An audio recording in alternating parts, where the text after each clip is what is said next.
Esta mañana el Espíritu Santo quiere que nosotros sepamos cómo Dios ve a la iglesia.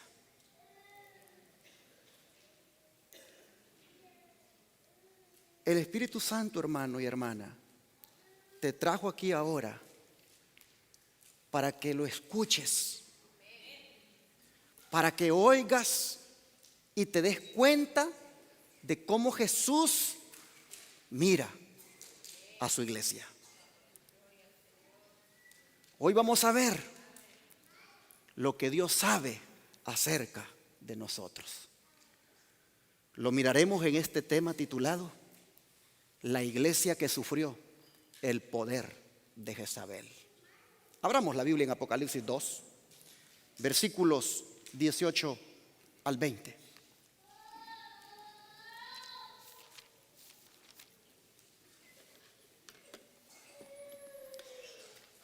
Apocalipsis 2, versículos 18 al 20.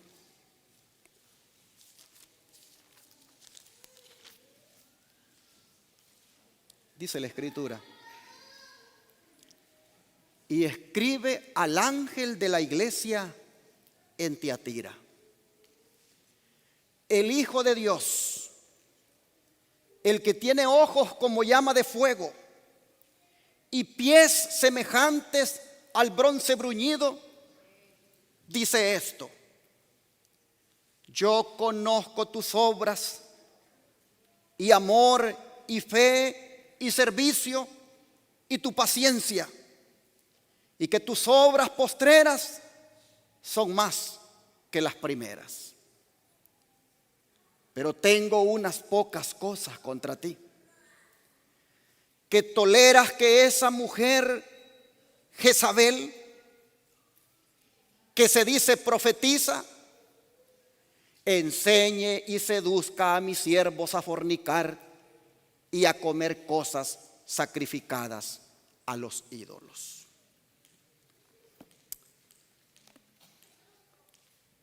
¿Cómo ve Jesús a su iglesia, hermanos? Jesús ve a su iglesia dividida. Por un lado, llena de amor, llena de fe, llena de buenas obras. Él mira que la iglesia crece en eso. La ve que ha crecido en eso. Pues dice que las obras postreras son más que las primeras. El Señor, nosotros vemos que ve a la iglesia enfatizando bastante el amor, enfatizando bastante la fe, enfatizando bastante la paciencia. Pero al mismo tiempo, hermanos, la mira que tolera, dice, que tolera a esa mujer llamada Jezabel. Está dividida la iglesia. Porque tolerar a Jezabel es tolerar, ¿qué cosa? El pecado. Así que la iglesia está dividida. Por un lado, repito, enfatiza el amor, enfatiza la fe, enfatiza la paciencia, enfatiza las obras y que hay que hacerlas. Pero por otro lado, tolera el pecado. Así ve el Señor a su iglesia. ¿Y por qué el Señor mira así a su iglesia? Porque, hermanos, Él tiene, dice, ojos como llama de fuego. En otras palabras, mis hermanos, la mirada de Jesús sobre su iglesia es intensa, profunda, penetrante. No se le escapa nada al Señor.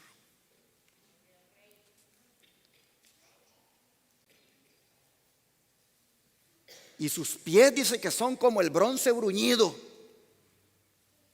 Es decir, está listo para actuar con sus pies abrasadores para arreglar lo que no está bien en su iglesia. Ahora, hermanos, ¿a quién Jesús le está diciendo estas palabras? A ver, miren bien ustedes, por favor, el versículo 18. ¿A quién? ¿Y quién es el ángel? El Señor le está diciendo al pastor. Tu iglesia enfatiza mucho el amor, enfatiza mucho la fe, enfatiza bastante las buenas obras. Pero tu iglesia, le dice, la tienes tolerando el pecado. Hermanos, si los pastores leyeran estos mensajes, ellos entenderían que en la iglesia no es asunto de permitir desórdenes, no es asunto de darle al pueblo lo que el pueblo quiere oír, no es asunto, hermanos, de dar solamente palmaditas ahí para que el hermano esté bien contento y le esté dando el diezmo. El pastor entendería que no se trata solamente de enfatizar las buenas obras, no se trata solamente de enfatizar el amor, sino que también el pastor no debe tolerar el pecado. Al ángel se lo está diciendo. Tienes un problema, toleras el pecado en la iglesia. Y entonces ya cuando uno mira eso dice, ay, entonces pues hay que reprender. En el nombre del Señor hay que reprender. Y a veces los hermanos no les gustan las reprensiones.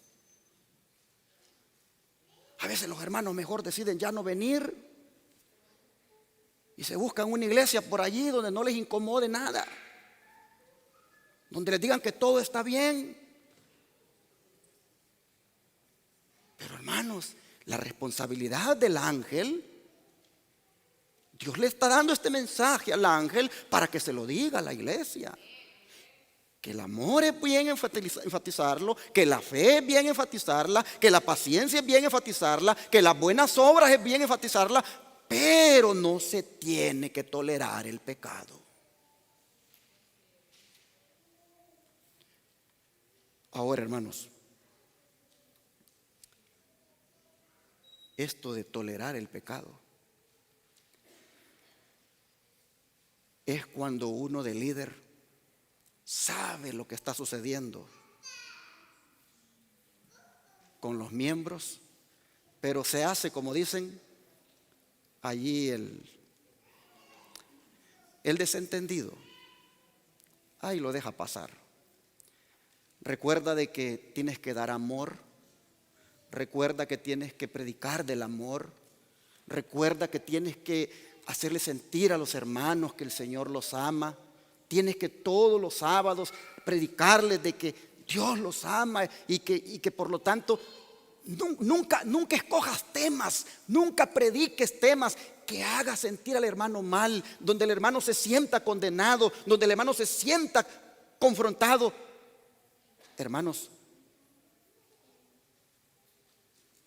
cuando uno piensa de esa manera y predica de esa manera, sencillamente, hermanos, está uno yendo contrario a lo que el Señor está diciendo aquí.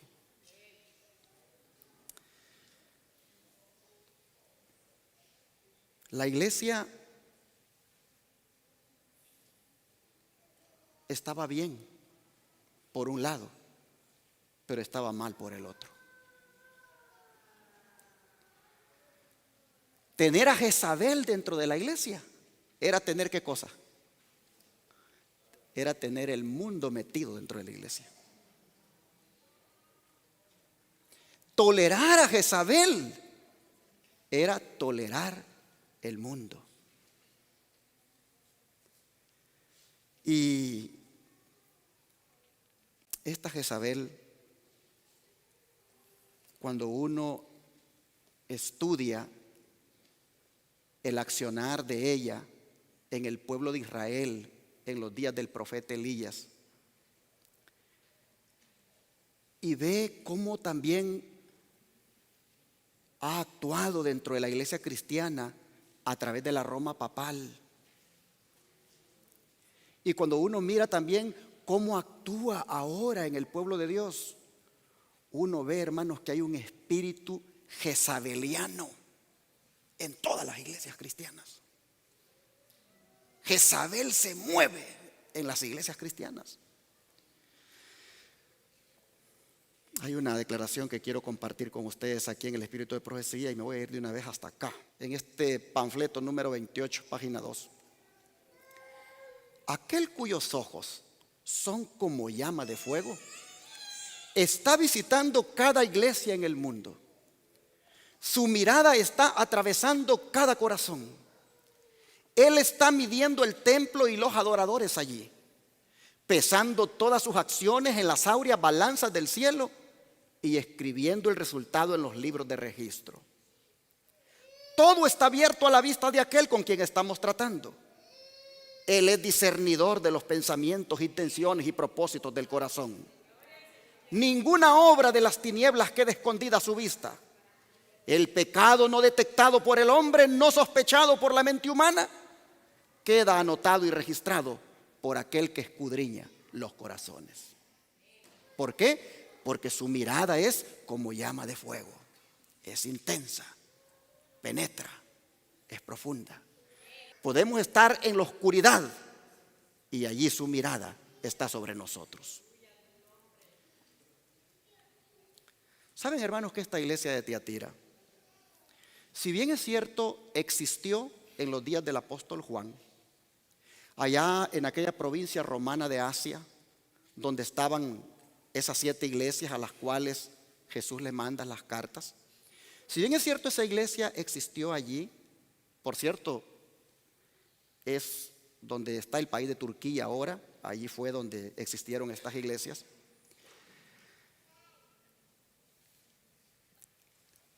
Aunque literalmente Tiatira existió con estos problemas que Jesús menciona, hay una aplicación histórica de la característica de esta iglesia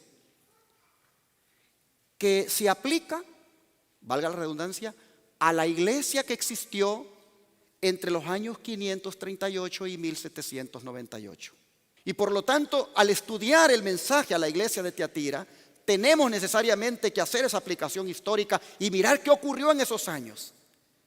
Y ver entonces cómo Jesús, anticipadamente a Juan, le estaba dando lo que le vendría a la iglesia. Hermanos, estos tiempos del 538 a 1798, que por cierto son 1260 años, estos tiempos, hermanos, fueron cuando la iglesia tuvo un crecimiento en estas cosas que acaba de decir el Señor aquí. La iglesia hacía buenas obras. La iglesia enfatizaba mucho el amor, tenía un gran amor los hermanos. Enfatizaba mucho la fe, era una iglesia servicial. Los hermanos servían al Señor en lo que el Señor los pusiera a servir. Era un tiempo cuando la iglesia, pues, dice que sus obras, las postreras, eran más que las primeras. Es decir, crecía la iglesia. Estos fueron los tiempos, hermanos, cuando existió la iglesia de los valdenses. El que quiera buscar en la historia cómo está registrado sobre los valdenses podrá mirar que los valdenses eran una iglesia ejemplar. Estos eran los tiempos cuando existió aquel hermano llamado Colombano, tremendo misionero allá en Europa. Estos fueron los tiempos cuando existió el hermano Pedro Baldo, el líder de los valdenses. Estos fueron los tiempos cuando existió el hermano Juan Wycliffe, tremendo hombre que tradujo la Biblia al inglés. Estos fueron los tiempos cuando existió Juan Hus, otro tremendo siervo del Señor. Estos fueron los tiempos cuando existió aquel hermano llamado Savonarola, que decía que la iglesia católica era babilónica y que había que salir de allí. Lo quemaron cuando tenía 46 años. Estos eran los tiempos cuando la iglesia estaba, hermanos, Haciendo todo esto que dice Apocalipsis 2, 18 y 19. Haciendo buenas obras, creciendo en amor, en fe, en servicio y paciencia. Estos eran los tiempos cuando la iglesia era una iglesia trabajadora. Pero nosotros vemos que aunque la iglesia de Tiatira era muy amorosa, que aunque la iglesia de Tiatira era muy servicial, muy llena de fe, hacía buenas obras y crecía en ella, ¿cuál era el problema de la iglesia de Tiatira? Que toleraba a Jezabel. Esta mujer, mire, vamos otra vez a Apocalipsis para que miremos cómo trabajaba esa mujer ahí. Mire cómo trabajaba. Versículo 20, Apocalipsis 2:20. Pero tengo unas pocas cosas contra ti, que toleras que esa mujer Jezabel, que se dice profetiza, enseñe y seduzca a mis siervos a fornicar y a comer cosas sacrificadas a los ídolos. A ver, hermanos, ¿cómo obraba Jezabel en la iglesia? Número 1, ejercía la docencia. Porque dice, ¿qué cosa? Que enseñaba. Y número 2, dice que seducía. Me fui al griego para ver lo que quería decir esta palabra seducir en el original griego. Y dice que ella extraviaba a la iglesia del camino correcto. Ella extraviaba a la iglesia de la verdad. Ella extraviaba a la iglesia hacia el error. Y ella le enseñaba a la gente que no fueran tan fanáticos, que no fueran tan extremistas, que se dieran unos permisitos por ahí de vez en cuando, que entraran en compromisos. Es más, esto de tener relaciones sexuales sin casarse, eso, el Señor lo que quiere es tu corazón. El Señor no se anda fijando en esto. Así enseñaba. Eso de que le seas infiel a tu esposo o a tu esposa, no, eso, no te preocupes. El Señor lo que quiere es tu corazón. Decía Jezabel, eso de que te pases a tu línea en los ojos, no, eso, el Señor quiere tu corazón. Eso de que uses cosméticos, decía Jezabel, eso tampoco, eso no es mayor cosa. El Señor quiere tu corazón. Eso de que te vistas así toda ceñida, toda con faldas cortas, toda escotada, no, decía Jezabel, eso. No te preocupes por eso, el Señor lo que quiere es tu corazón. Y por eso yo siempre digo esto, y a lo mejor algunos se vayan a sentir aludidos ahorita. Yo no sé qué van a hacer ustedes con este mensaje, pero el Señor dijo, voy a decirle esto al ángel de la iglesia Advenimiento, que está, sí, haciendo bonitas obras por ahí con la radio, con la televisión. Ya va a agarrar 2 canales más de televisión. Está haciendo bonitas obras allí con la obra médico misionera y el buen samaritano. Pero tengo que decirle esto al ángel de la iglesia Advenimiento. Y es que también está tolerando a Jezabel. En otras palabras, está tolerando el pecado. Y se lo tengo que decir, dice el Señor, para que se lo diga a la iglesia. Porque a mí, dice el Señor, no me gusta una iglesia dividida. A mí, dice el Señor, no me gusta compartir mi trono. Y por lo tanto, dice el Señor, se lo voy a decir al ángel para que se lo diga a la iglesia Advenimiento. Yo les pregunto, ¿de verdad ustedes aceptan esta palabra, hermanos? Esta es palabra del Señor, esto no es invento mío. Yo los amo, hermanos, los quiero a ustedes. Yo a las que andan pintadas del pelo, a las que andan ahí con uñas postizas, a las que andan mal vestidas, yo las quiero, las amo, pero por el mismo amor les tengo que decir, eso no lo aprueba el Señor. Solo porque la hermanita tal se pintó el pelo, tú también te lo vas a pintar. Y algunas van más lejos. Andan el espíritu de Jezabel en esas uñas postizas y le dicen, mira las que yo tengo, ponte unas tú también. Otras llegan bien y allá y dicen, mira cómo me pinta el pelo, píntalo tú también. La Jezabel seduciendo a las otras para que también hagan lo mismo que ella hace. Jezabel seducía a los siervos y siervas de Dios. Jezabel enseñaba que esas cosas son, ese ser extremista y fanático, andar diciendo esas cosas como que son malas. No, estas cositas las podemos hacer. Mis hermanos y hermanas, no sé si nos volvamos a ver alguna vez. No sé si tú ya no vas a volver a esta iglesia, pero solo quiero decirte una cosa: que el día que te mueras, muérete arrepentido y arrepentida, porque de lo contrario, este sermón tú lo vas a recordar antes de morirte.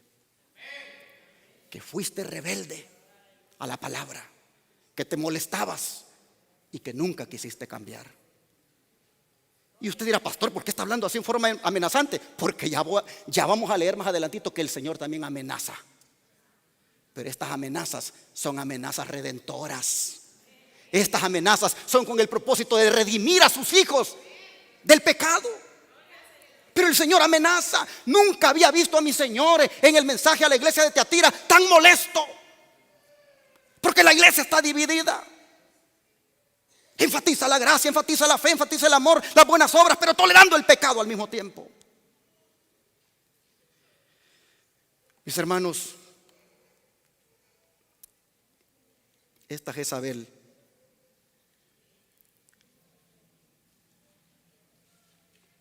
se metió en la iglesia cristiana a través del papado. Porque cuando se casó la iglesia cristiana con Roma y el obispo de Roma se comenzó a llamar el Papa, y el emperador romano dijo: esta es la cabeza de todas las iglesias cristianas. A partir de allí, Roma pagana y la iglesia cristiana se casaron. Y entonces, hermanos, Jezabel se metió a la iglesia en la persona del papado, en la persona del obispo de Roma. Y Jezabel, hermanos, le ha hecho mucho daño a la iglesia. La iglesia que Jesús dejó, la iglesia que dirigían los apóstoles, no era la iglesia que está ahora, hermanos. Esa era una iglesia pura. Esa era una iglesia que disfrutaba el primer amor. Esa era una iglesia que la necesidad de uno era la necesidad del otro. Compartían en las casas, dice, la comida. Era una iglesia que no tenía prejuicios entre los hermanos. Pero cuando se casó con Roma, la iglesia cristiana, hermanos, se echó a perder. Se echó a perder la iglesia. Pero miren que Dios es bueno. Y Dios, en medio de esa perdición, en medio de eso echado a perder de la iglesia, Dios siempre ha tenido un remanente. Dios siempre ha tenido mujeres y hombres que dicen: nosotros no. Si Vicente quiere ir donde va toda la gente, pues que se vaya Vicente, pero nosotros no. Nosotros nos quedamos con el Señor. De manera, hermanos, que para que entendamos nosotros lo que Jezabel ha hecho en la iglesia cristiana a través del papado, a través del papa, para que entendamos nosotros esto, ¿qué les parece si vamos al Antiguo Testamento y miramos lo que hizo Jezabel en los días del profeta Elías? Vamos para allá, al libro de Primera de Reyes, el capítulo número 16.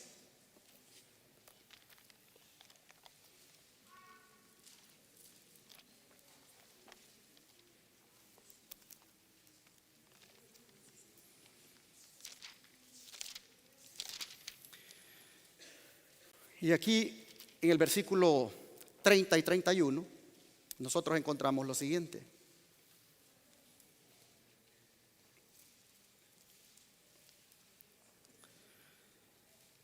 y reinó Acab, hijo de Omri, sobre Israel en Samaria 22 años. Y Acab, hijo de Omri, hizo lo malo ante los ojos de Jehová, más que todos los que reinaron antes de él, porque le fue ligera cosa andar en los pecados de Jeroboam, hijo de Nabat, y tomó por mujer a Jezabel, hija de Baal, rey de los sidonios, y fue y sirvió a Baal y lo adoró. ¿Quién es Acab? Acab es el rey del pueblo de Israel. ¿Con quién se está casando Acab? Con Jezabel, una mujer de los sidonios, es decir, de Sidón, adoradora del dios Baal. ¿Quién era el dios Baal? El dios de la lluvia en aquellos lugares cananeos. El Dios que ellos decían que era el que mandaba la lluvia para que los productos agrícolas pudieran cosecharse. Le hacían un culto a Baal, hermanos, donde terminaba en relaciones sexuales ilícitas. Adoraban a ese ídolo. Con esa mujer se casó el rey de Israel. Qué lamentable que Acab, con toda la luz que tenía, con toda la unción que tenía de ser el rey, se haya casado con esa mujer pagana, idólatra. Porque mire lo que dice el don de profecía acerca de eso. En Conflicto y Valor, página 204. Dice que este rey Acab carecía de fuerza moral. Y su casamiento con una mujer idólatra, de un carácter decidido y temperamento positivo, fue desastroso para él y para la nación. Como no tenía principios, dice, ni elevada norma de conducta, su carácter fue modelado con facilidad por el espíritu resuelto de Jezabel. Esta era una mujer que manipulaba al marido. Esta era una mujer que el marido hacía lo que ella decía. Dice, bajo la influencia agostadora del gobierno de Acab, Israel se alejó mucho del Dios vivo y corrompió sus caminos delante de él. La oscura sombra de la apostasía cubría todo el país. Por todas partes podían verse imágenes de Baal y Astarté. Se multiplicaban los templos y los bosquecillos consagrados a los ídolos, y en ellos se adoraban las obras de manos humanas. Oh, hermanos, metió esta mujer la idolatría en Israel. El aire, dice, estaba contaminado por el humo de los sacrificios ofrecidos a los dioses falsos. Las colinas y los valles repercutían con los clamores de embriaguez emitidos por un sacerdocio pagano que ofrecía sacrificios al sol, la luna y las estrellas. Mediante la influencia de Jezabel y sus sacerdotes impíos, se enseñaba al pueblo que los ídolos que se habían levantado eran divinidades que gobernaban por su poder místico los elementos de la tierra, el fuego y el agua. Todas las bendiciones del cielo, los arroyos y corrientes de agua vivas, el suave rocío, las lluvias que refrescaban la tierra y hacían fructificar abundantemente los campos, se atribuían que era gracias a Baal y Astarté, en vez del dador de todo don perfecto. El pueblo, dice, olvidaba que las colinas y los valles, los ríos y los manantiales estaban en las manos del Dios vivo, y que este es el que rige el sol, las nubes del cielo y todos los poderes de la naturaleza. En su ciega locura, dice, prefirieron rechazar a Dios y su culto. Cuán poco, dice, comprenden el poder de una mujer no consagrada. Si Acab se hubiera llevado del consejo del cielo, Dios hubiera estado con él. Pero Acab no lo hizo. Se casó con una mujer entregada a la idolatría. Jezabel tuvo más poder que Dios sobre el rey y lo condujo a la idolatría y con él al pueblo. Por eso es que decimos que la Jezabel de la iglesia de Tiatira, la que existió en el 538 a 1798, no es otra que el papado, que fue el que se encargó de meter los ídolos a la iglesia, la idolatría en la iglesia, al haberse casado con Roma. Lo mismo que hizo Acab al haberse casado con Jezabel. Hermanos, esto que acabo de decir no son inventos míos, ni es porque yo lo diga. Lo dijo la hermana Elena White. Miren cómo ella dice lo que hizo Roma con la iglesia. Conflicto de los Siglos, página 56. Para dar a los convertidos del paganismo algo que equivaliera al culto de los ídolos y para animarles a que aceptaran nominalmente el cristianismo, se introdujo gradualmente en el culto cristiano la adoración de imágenes y de reliquias. Eso lo hizo el papado. Como la Jezabel lo hizo en el tiempo antiguo, el papado hizo esto en la iglesia cristiana. Este sistema, dice, de idolatría fue divinamente sancionado por decreto de un concilio general. Para remate, dice, de su obra sacrílega, Roma se atrevió a borrar de la ley de Dios el segundo mandamiento que prohíbe la adoración de las imágenes y a dividir en dos el último mandamiento para conservar el número 10 de ellos. Y sigue diciendo, las tinieblas parecían hacerse más densas. La adoración de las imágenes se hizo más general. Se les encendían velas y se les ofrecían oraciones. Pregúntenle ustedes a un sacerdote o a un hermano bien católico que sabe por qué hace las cosas. ¿Por qué le enciende velas al santo?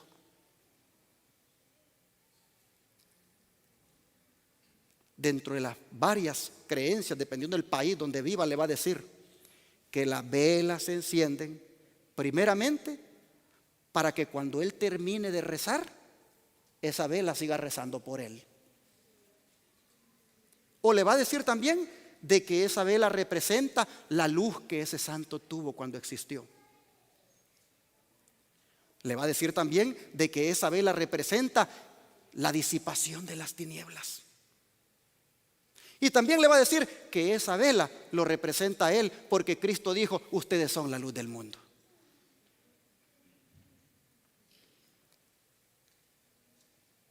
Introdujeron esto de encender velas junto con las oraciones. Llegaron, dice, a prevalecer las costumbres más absurdas y supersticiosas. Los espíritus estaban tan completamente dominados por la superstición que la razón misma parecía haber perdido su poder. Mientras que los sacerdotes y los obispos eran amantes de los placeres sensuales y corrompidos, solo podía esperarse del pueblo que acudía a ellos en busca de dirección que siguiera sumido en la ignorancia y en los vicios. Y así, hermanos, continuaron introduciendo otros errores como la creencia del purgatorio. Metieron el otro error de la misa para sustituir la cena del Señor. Metieron también, hermanos, el culto a la Virgen María.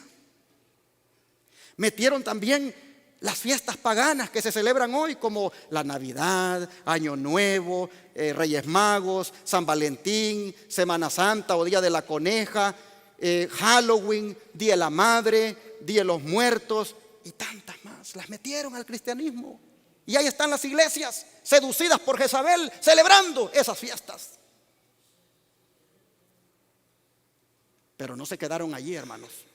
No se quedaron ahí con meter todo esto, así como la Jezabel allá en los días del profeta Elías metió todo aquello en el pueblo de Dios. Así también el papado hizo lo mismo con la iglesia cristiana y no se quedaron ahí, porque vean esta declaración del Conflicto de los Siglos, página 50. A principios del siglo IV, el emperador Constantino expidió un decreto que hacía del domingo un día de fiesta pública en todo el imperio romano. Y así, dice, el día del sol fue reverenciado por sus súbditos paganos y honrado por los cristianos. Pues era política del emperador conciliar los intereses del paganismo y del cristianismo que se hallaban en pugna. Y los obispos de la iglesia, inspirados por su ambición y su sed de dominio, le hicieron obrar así. Pues comprendieron que si el mismo día era observado por los cristianos y paganos, estos llegarían a aceptar nominalmente el cristianismo y ello redundaría en beneficio del poder y de la gloria de la iglesia. En otras palabras, quitaron el sábado y metieron el domingo, porque ese era el día que los paganos usaban para adorar al dios sol. Agarraron ese día como día de reposo en vez del sábado, para que de esa manera los paganos se sintieran identificados. Pero a pesar, dice, que muchos cristianos piadosos fueron poco a poco inducidos a reconocer cierto carácter sagrado al domingo, no dejaron, dice, algunos de considerar el verdadero sábado como el día santo del Señor, ni de observarlo en cumplimiento del cuarto mandamiento. Así nosotros vemos, hermanos, que Jezabel introdujo la apostasía en la iglesia. Y el mundo cristiano en su mayoría está en apostasía con todo lo que, si no tiene una cosa, tiene otra. Si no está adorando imágenes, si no está adorando a la Virgen María, si no está celebrando las fiestas paganas, está guardando el domingo, el hijo del papado, porque ese es un hijo del papado. Sigue siendo el conflicto de los siglos, pero no paró aquí, dice la obra del jefe engañador. Conflicto de los siglos, página 51. Había resuelto reunir al mundo cristiano bajo su bandera y ejercer su poder por medio de su vicario, el orgulloso pontífice que aseveraba ser el representante de Cristo. Realizó sus propósitos valiéndose de paganos semiconvertidos, de prelados ambiciosos y de eclesiásticos amigos del mundo. Convocábanse de vez en cuando grandes concilios en que se reunían los dignatarios de la iglesia de todas partes del mundo. Y casi en cada concilio el día de reposo que Dios había instituido era deprimido un poco más, en tanto que el domingo era exaltado en igual proporción. Así fue como la fiesta pagana llegó a ser honrada como institución divina, mientras que el sábado de la Biblia era declarado reliquia del judaísmo y se pronunciaba una maldición sobre sus observadores. El gran apóstata había logrado ensalzarse a sí mismo sobre todo lo que se llama Dios o que es objeto de culto. Se había atrevido a alterar el único precepto de la ley divina que señala de un modo infalible a toda la humanidad, al Dios viviente y verdadero. En el cuarto mandamiento, Dios es dado a conocer como el creador de los cielos y de la tierra, y distinto por lo tanto de todos los dioses falsos. Como monumento conmemorativo de la obra de la creación, fue santificado el séptimo día como día de descanso para el hombre. Estaba destinado a recordar siempre a los hombres que el Dios viviente es fuente de toda existencia y objeto de reverencia y adoración. Satanás, dice, se esforzó por disuadir a los hombres Satanás se esforzó por disuadir a los hombres de que se sometieran a Dios y obedecieran a su ley. Y por lo tanto, dice, dirigió sus golpes especialmente contra el mandamiento que presenta a Dios como al Creador. ¿Y quiénes son los que han aceptado, hermanos, esa sugerencia de Satanás? Tristemente, los que se hacen llamar protestantes. Dice, los protestantes alegan ahora que la resurrección de Cristo en el domingo ha convertido a dicho día en el día del Señor. Pero las Santas Escrituras en nada confirman este modo de ver. Ni Cristo ni sus apóstoles confirieron semejante honor a ese día. La observancia del domingo como institución cristiana tuvo su origen en aquel misterio de iniquidad que ya había iniciado su obra en los días de San Pablo. ¿Dónde y cuándo adoptó el Señor a este hijo del papado? ¿Qué razón válida puede darse en favor de un cambio que las Santas Escrituras no sancionan? Y así entonces nosotros vemos que la iglesia cristiana, tolerando a Jezabel, le aceptó todas esas apostasías, todos esos errores garrafales que se introdujeron. Pero hermanos, si volvemos otra vez a la Jezabel antigua, esa mujer se había propuesto exterminar el verdadero culto a Dios. Y si alguien quiere darle un verdadero culto a Dios, se lo tiene que dar en el día sábado. Porque en el día sábado adoramos al Creador de los cielos y la tierra. Miren, yo quiero que vean aquí en Primer Reyes siempre, el capítulo 18 y el verso 13, lo que hizo la Jezabel antigua. ¿No ha sido dicho a mi Señor lo que hice cuando Jezabel mataba a los profetas de Jehová? Que escondía 100 varones de los profetas de Jehová, de 50 en 50, en cuevas, y los mantuve con pan y agua. ¿Qué hacía Jezabel, hermanos?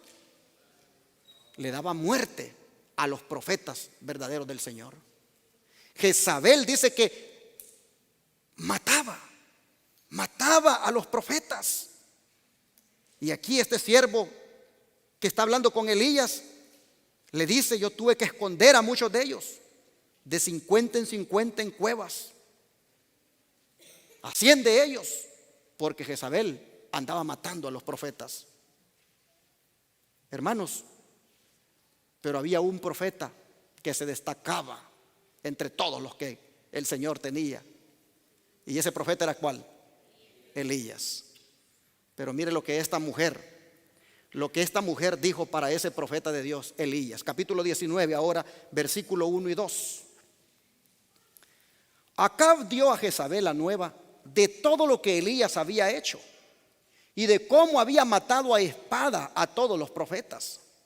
Entonces envió Jezabel a Elías un mensajero diciendo: así me hagan los dioses y aún me añadan, si mañana a estas horas yo no he puesto tu persona como la de uno de ellos. ¿Qué está haciendo Jezabel, hermanos? Amenazando a Elías que lo va a matar también. Esta mujer era perversa. Esta mujer no solamente introdujo la idolatría en el pueblo de Dios, sino que también mataba, daba muerte, perseguía a aquellos que quisieran ser fieles. Y miren hasta dónde llegó su perversidad. Y yo estoy leyendo esto porque el papado ha hecho lo mismo. Miren hasta dónde llegó la perversidad de Jezabel, que le quitaba la propiedad a alguien con tal de que su marido estuviera alegre. Vamos a leerlo aquí mismo en Primera de Reyes. Vamos a leer ahora el capítulo 21, versículos desde el 4 hasta el 16. Primera de Reyes 21, 4 al 16. Y vino Acab a su casa triste y enojado por la palabra que Nabot de Jezreel le había respondido diciendo: no te daré la heredad de mis padres. Y se acostó en su cama y volvió su rostro y no comió. Vino a él su mujer Jezabel y le dijo: ¿por qué está tan decaído tu espíritu y no comes? Él respondió: porque hablé con Nabot de Jezreel y le dije que me diera su viña por dinero, o que si más quería le daría otra viña por ella. Y él respondió: yo no te daré mi viña. Y su mujer Jezabel le dijo: ¿eres tú ahora rey sobre Israel? Levántate, coma, alégrate, yo te voy a dar la viña de Nabot de Jezreel. Entonces, dice ella, escribió cartas en nombre de Acab y las selló con su anillo y las envió a los ancianos y a los principales que moraban en las ciudades con Nabot, en la ciudad con Nabot. Y las cartas que escribió decían así: proclamen ayuno y pongan a Nabot delante del pueblo.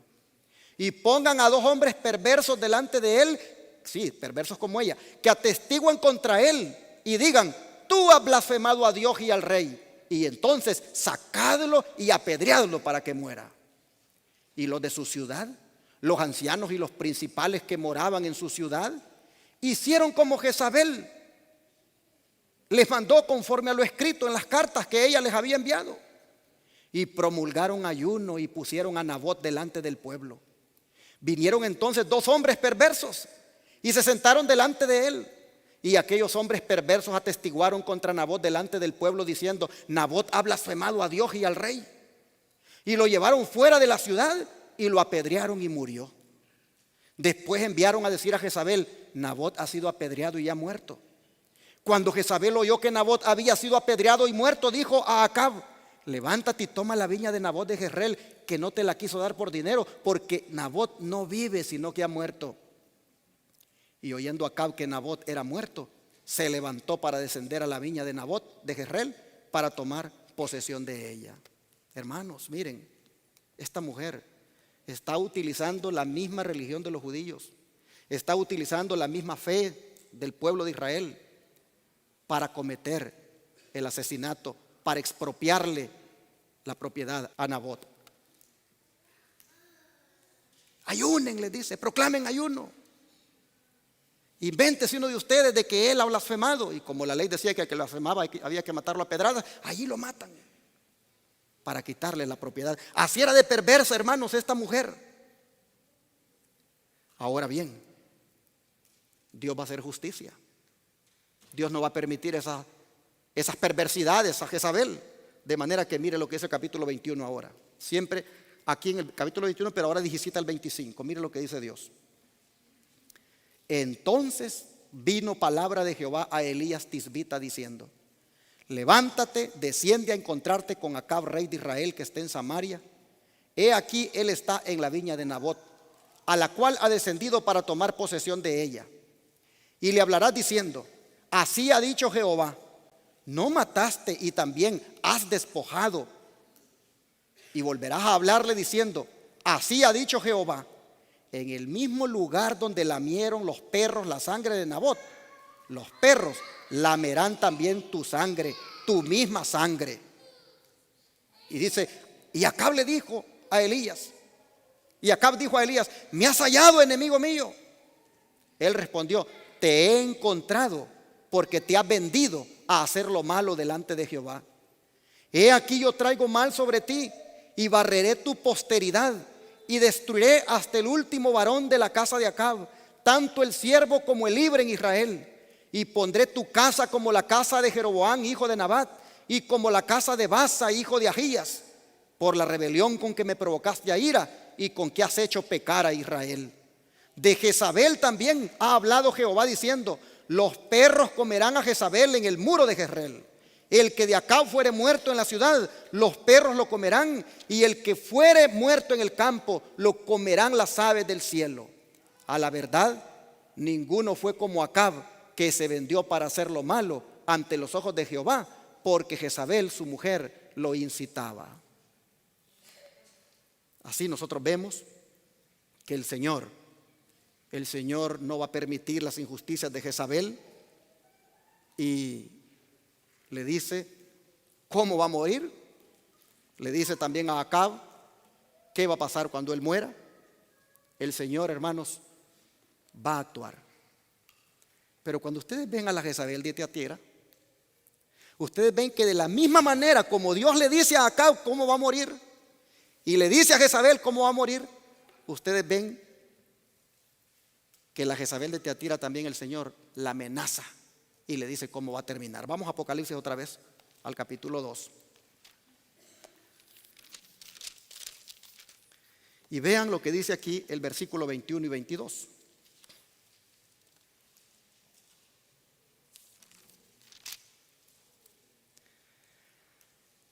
Hablando de la Jezabel de la iglesia de Tiatira, dice, y le he dado tiempo para que se arrepienta, pero no quiere arrepentirse de su fornicación. He aquí, yo la arrojo en cama y en gran tribulación a los que con ella adulteran, si no se arrepienten de las obras de ella. La misma amenaza que le dio a la Jezabel antigua, le está dando a la Jezabel moderna, que va, dice él, a ponerla en tribulación, que va a arrojarla en cama, porque no se quiere arrepentir, porque no deja de hacer lo malo. Ahora, ¿cómo terminó la Jezabel antigua? Vamos otra vez a Segundo de Reyes ahora, y veamos el capítulo 9, versículo 30 al 37. Veamos si se cumplió lo que el Señor dijo. Segundo de Reyes, capítulo 9, versículo 30 al 37. Dice así: vino pues Jehú a Jezreel, y cuando Jezabel lo oyó, se pintó los ojos con antimonio y atavió su cabeza y se asomó a una ventana. Por eso es que yo les digo a las hermanas, no se pinten los ojos, hermanas, porque la única que se pintaba los ojos era la Jezabel, esa mujer pagana, esa mujer idólatra, esa mujer perversa. Ustedes no tienen que andarse pintando los ojos, hermanitas, ni líneas, ni nada. Esos ojos son de Dios, esos ojos son del Señor. Manténganlos limpios para Dios. Dice que ella vino y se pintó con antimonio los ojos y atavió su cabeza y se asomó a una ventana. Y cuando entraba Jehú por la puerta, ella dijo: ¿sucedió bien a Zimri que mató a su señor? Alzando él entonces su rostro hacia la ventana, dijo: ¿quién está conmigo? ¿Quién? Y se inclinaron hacia él 2 o 3 eunucos. Y él les dijo: echadla abajo. Y ellos la echaron, y parte de su sangre salpicó en la pared y en los caballos, y él atropelló. Entró luego, y después que comió y bebió, dijo: id ahora a ver a aquella maldita y sepultadla, pues es hija de rey. Pero cuando fueron para sepultarla, no hallaron de ella más que la calavera y los pies y las palmas de las manos. Y volvieron y se lo dijeron, y él dijo: esta es palabra de Dios, la cual él habló por medio de su siervo Elías, diciendo: en la heredad de Jezreel comerán los perros las carnes de Jezabel. y el cuerpo de Jezabel será como estiércol sobre la faz de la tierra en la heredad de Jezreel, de manera que nadie pueda decir, esta es Jezabel. Se cumplió la palabra del Señor. Así fue el final de Jezabel. Y Dios está diciendo en Apocalipsis que a la Jezabel moderna, a la Jezabel, el papado que ha metido tanta idolatría y el mundo en la iglesia, el Señor está diciendo, la voy a postrar en cama. Le he dado tiempo para que se arrepienta con todo lo que ha hecho en mi iglesia, dice el Señor. Pero como no se ha querido arrepentir, la voy, dice, a poner en cama. La voy a castigar. Ahora la pregunta es, hermanos, ¿ha escuchado la Jezabel moderna, la Jezabel llamada el papado, ha escuchado las advertencias del Señor? No, al contrario, miren lo que hizo. En el siglo VI dice, el papado concluyó por afirmarse. El asiento de su poder quedó definitivamente fijado en la ciudad imperial, cuyo obispo fue proclamado cabeza de toda la iglesia. El paganismo había dejado el lugar al papado. El dragón dio a la bestia su poder y su trono y grande autoridad. Entonces empezaron a correr los 1260 años de la opresión papal predicha en las profecías de Daniel y en el Apocalipsis. Los cristianos se vieron obligados a optar entre sacrificar su integridad y aceptar el culto y las ceremonias papales, o pasar la vida encerrados en los calabozos, o morir en el tormento, en la hoguera o bajo el hacha del verdugo. Entonces dice, se cumplieron las palabras de Jesús: seréis entregados aún de vuestros padres y hermanos y parientes y amigos, y matarán a algunos de vosotros, y seréis aborrecidos de todos por causa de mi nombre. La persecución, dice, se desencadenó sobre los fieles con furia jamás conocida hasta entonces, y el mundo vino a ser un vasto campo de batalla. Por centenares de años la iglesia de Cristo no halló más refugio que en la reclusión y en la oscuridad. Así lo dice el profeta. Y la mujer huyó al desierto, donde tiene lugar aparejado de Dios, para que allí la mantengan por 1260 días. Apocalipsis 12:6, y esto está en Conflicto de los Siglos, página 52. De manera, mis hermanos, que Jezabel no ha querido arrepentirse, sino que ha seguido adelante con sus apostasías. Pero ahora el Señor, así como amenaza a Jezabel, también amenaza a sus seguidores. Pues miren, vamos otra vez a Apocalipsis 2. Apocalipsis 2, versículo 23. Vean lo que dice.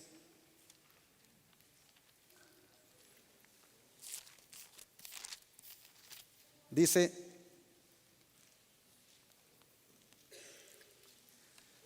y a sus hijos heriré de muerte, y todas las iglesias sabrán que yo soy el que escudriña la mente y el corazón, y os daré a cada uno según vuestras obras.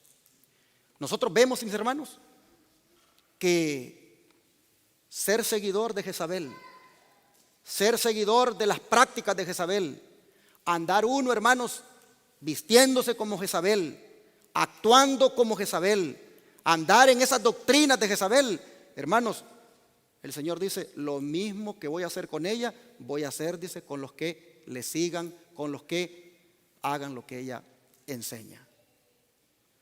De manera que en esta hora yo quisiera, mis hermanos, que nosotros, todos aquí, nos evaluemos y veamos qué tenemos de Jezabel en nosotros. Veamos qué hay de Jezabel en nuestra vida. Veamos si el espíritu de Jezabel se mueve en esta iglesia. Y hermanos, si encontramos que hay algo de Jezabel en nosotros, hermanos, pidámosle perdón a Dios y digámosle al Señor que nos dé victoria sobre eso. Hermanos,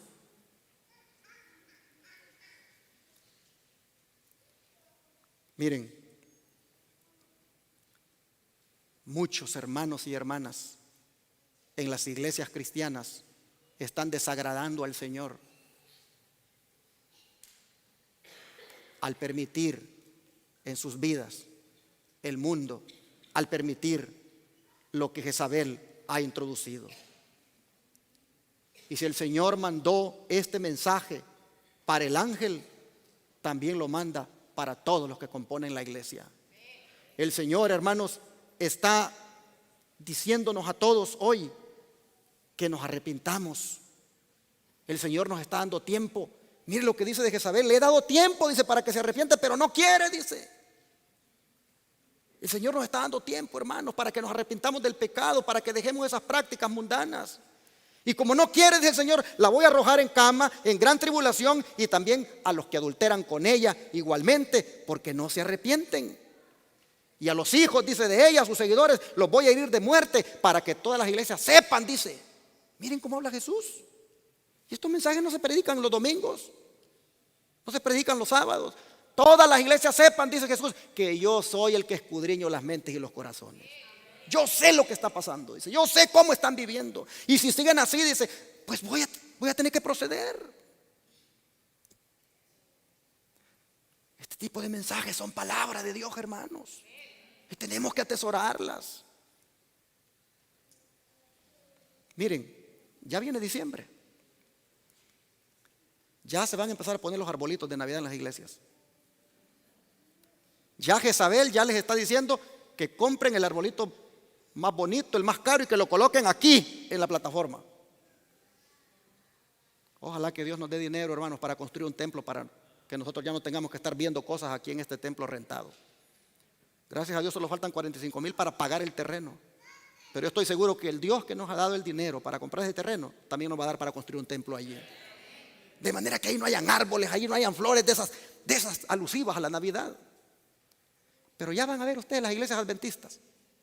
Ya están los pastores allí, sus juntas, ya buscando a ver cómo van a decorar la iglesia.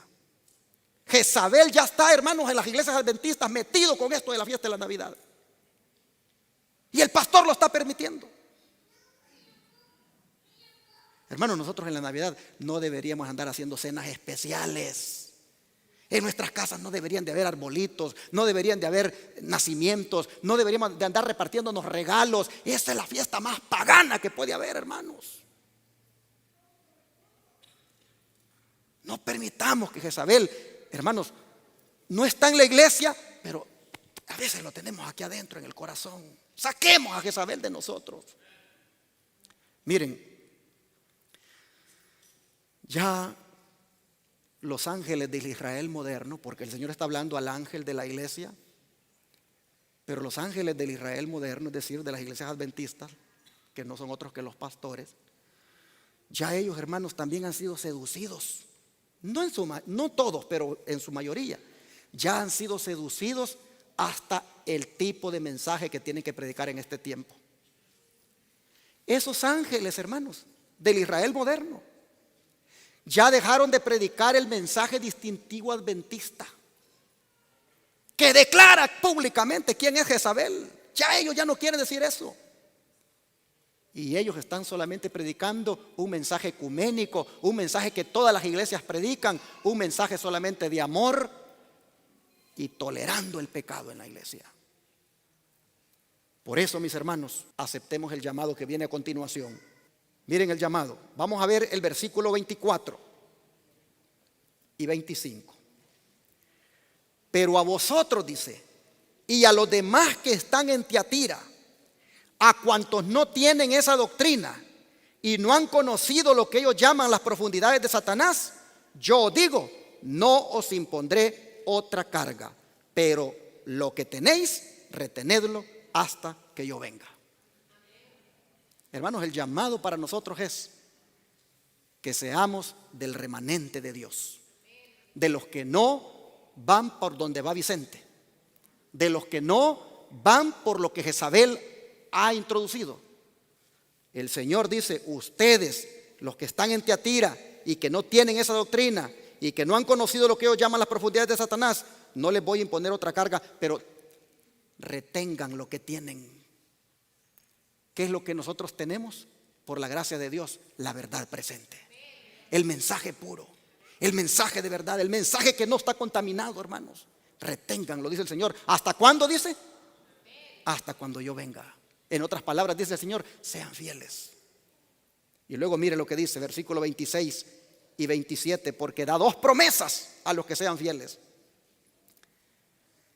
Al que venciere y guardare mis obras hasta el fin, yo le daré autoridad sobre las naciones y las regirá con vara de hierro y serán quebradas como vaso de alfarero, como yo también la he recibido de mi Padre.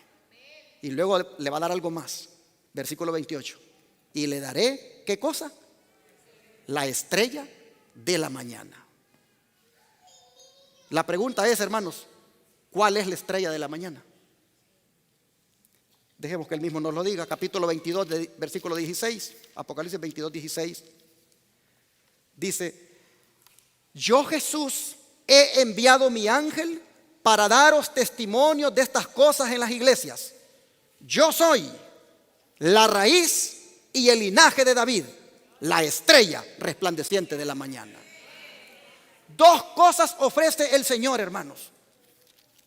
Número uno, Él ofrece que nosotros, dice, si hacemos su voluntad, nos va a dar autoridad sobre las naciones y las vamos a regir con vara de hierro.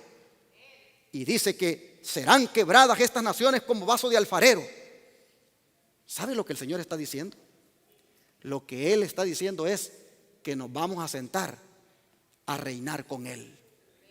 Y cuando se haga, hermanos, durante ese milenio en el cielo, ese juicio con los impíos, allí nosotros nos sentaremos con el Señor.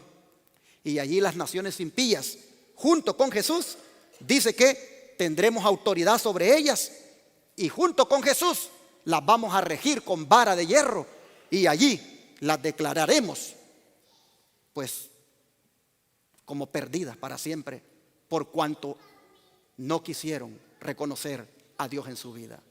El Señor promete que junto con Él reinaremos y regiremos con vara de hierro.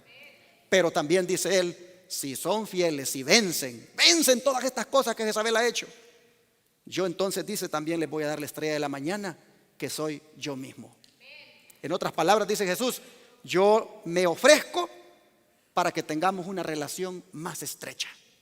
Yo, dice el Señor, al darme yo a ustedes como la estrella de la mañana, lo que yo voy a hacer es disipar toda tiniebla que haya en ustedes. Brillarán porque yo viviré en ustedes. Yo, como estrella de la mañana, al darme a ustedes, dice Jesús, lo que habrá es una relación más íntima. Mis hermanos, pregunto en esta hora, ¿cuántos quieren a Cristo como la estrella de la mañana? Hay que vencer, hermanos, el espíritu de Jezabel. Hay que vencerlo. Y por último, vamos a terminar viendo lo que el Espíritu Santo nos exhorta a hacer. Versículo 29. El que tiene oído, oiga, ¿qué cosa? Lo que el Espíritu dice a las iglesias. El Espíritu Santo, hermanos, ha hablado esta mañana. El Espíritu Santo ha querido que nosotros entendamos cómo Dios ve la iglesia. El Espíritu Santo ha querido que nosotros entendamos cómo Jesús nos ve a nosotros. Y el Espíritu Santo nos ha dicho ahora que Jesús dice, venzan a Jezabel con todas sus prácticas mundanas. Venzan a Jezabel con todas esas alianzas ecuménicas que puedan estar haciendo la iglesia y sus líderes. Venzan todo eso, dice Jesús, porque yo les voy a dar la estrella de la mañana. Dios les bendiga, hermanos, y que nosotros como iglesia nos conservemos puros por la gracia de Dios. Que nos conservemos fieles al Señor. Y hermanos, desarraiguemos de nosotros con el poder de Cristo el espíritu de Jezabel. Que Dios les bendiga.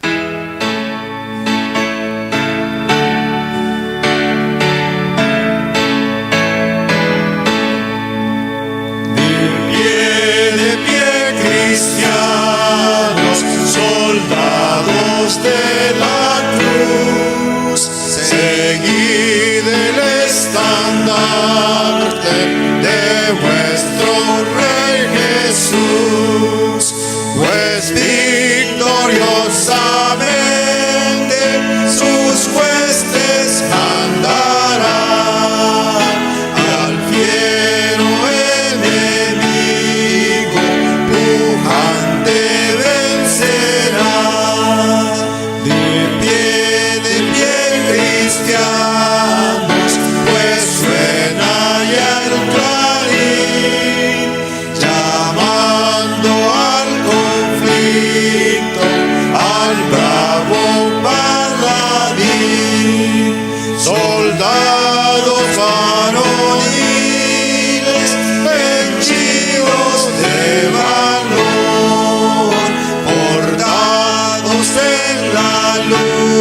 lucha con bríos y vigor. De pie cristianos, en Dios la fuerza está. El débil brazo humano bien prontos faltará, tomando la armadura de Dios con oración.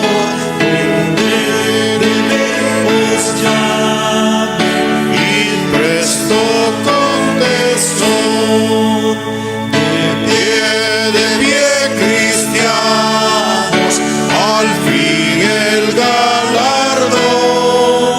Si hoy la lucha es recia, mañana habrá canción. Quien salga victorioso, corona obtendrá, y con el Rey de gloria por siempre vivirá. Amén. Quien salga victorioso, ¿qué decía? Corona obtendrá. Vamos a rodearnos para pedirle a Dios que nos dé la victoria. Amado Padre, te agradecemos por la exhortación y amonestación que nos has dado como iglesia. Reconocemos, Señor, que no hemos hecho lo recto delante de tus ojos. Padre, aceptamos todo lo que has dicho, porque efectivamente hemos permitido que en alguna forma Jezabel nos haya seducido y nos haya desviado de la verdad y de las prácticas piadosas de un cristiano. Señor, en esta hora nosotros, reconociendo este pecado, también venimos aquí para decirte: perdónanos, Señor. Venimos aquí también para decirte: danos la victoria sobre toda mundanalidad. Ayúdanos, Señor, para que como iglesia no tengamos nada que ver con el espíritu de Jezabel. Ayúdanos, Señor, a ser cristianos y cristianas puros y puras por la sangre de Cristo. Ayúdanos, Señor, a vencer con tu ayuda el mal en nuestra vida. Danos victoria sobre el pecado y danos el privilegio, Señor, de ser una iglesia de la cual tú te sientas feliz, que te honre y te glorifique. Así, Padre, lo rogamos en el nombre de Jesús. Amén.